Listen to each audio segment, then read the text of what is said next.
पिंडां विच आप जी दे इलाके विच करियाने दी तुरदी फिरदी दुकान आ गई भाई।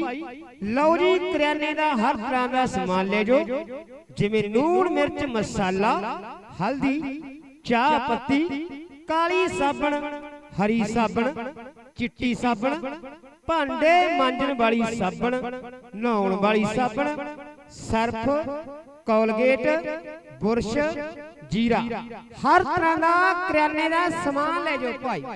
आप जी दे